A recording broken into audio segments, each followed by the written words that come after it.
Aline says, Coach, I know that God will reveal his purpose for us in part, but what do you do if you don't know where to start to actually fulfill the purpose that God has for you? I'm also a person that's horrified. Totally understand, Aline. Like I said before, the purpose that God has for you is scary.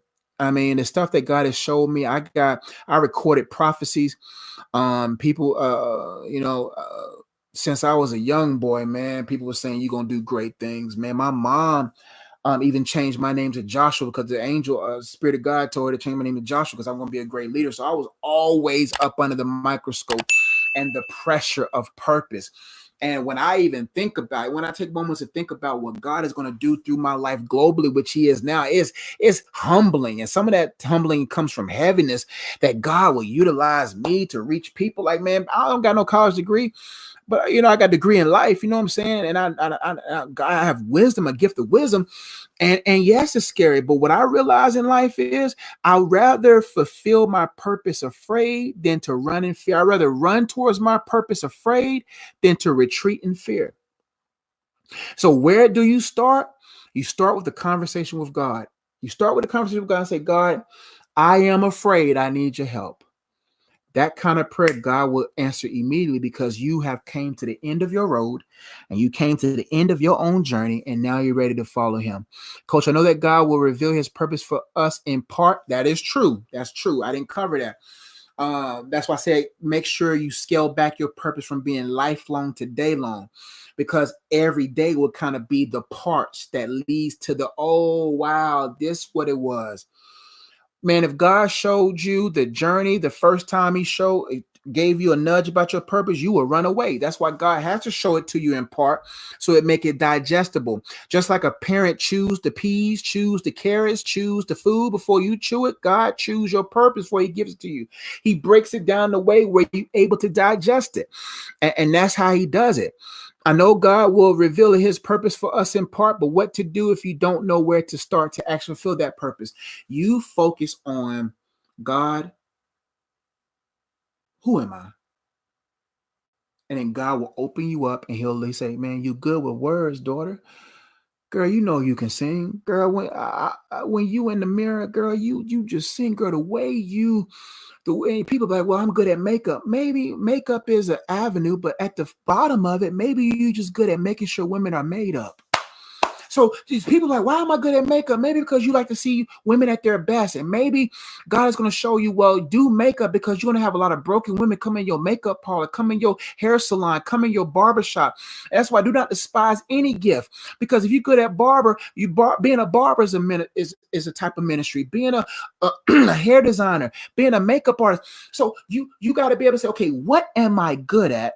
And find the bottom floor. Find out where you're good at. This is what I'm good at. Now find the bottom floor, the foundation. That's what the Father wants you to do. Oh, okay. So if I create this hair salon, I know I'm going to get a lot of broken women in here, and they would have to be up under me for 2 hours or so, and I get a chance to help them feel like they belong. Because the front door of everyone's purpose is the word belong.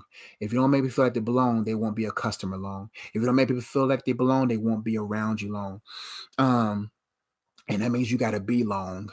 In order to make people feel like they belong, you got to be long. I mean, you got to be long suffering.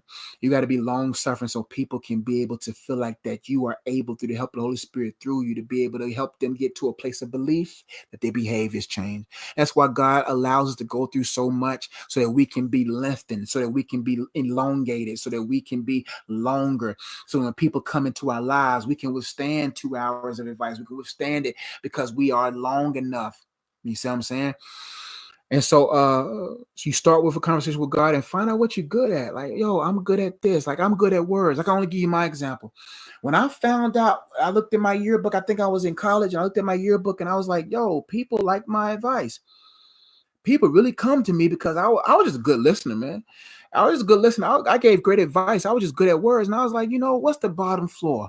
The bottom floor is, how can I use words to help people feel inspired, coupled with that inspiration, intentionality, to be the person to be the individual they was created to be. And so that's why I said, okay, what vehicles are out there for me to take this inspiration in, to take this intentionality in? And I began to say, well, I could blog. Blogging was big back then, so I started writing. And God gave me the grand old idea, Josh, write a book. And I said, I guess I'll write a book. And then technology enhanced, and now I was able to get on Facebook video, and I got my own camera, and someone blessed me with a webcam, and I just started using the resource that I have. So when God releases to you what you're supposed to do, look around you and say, what resource can I use to get that out to people? And don't be afraid. Run into your purpose afraid. Don't retreat in fear. I'd rather you go in there afraid, holding on to God's hand real tight, than to let God's hand go and run away from the process the whole time. Because God will lead you into places that are bigger than you, heavier than you, and you got to trust that He's in you. Hope to help.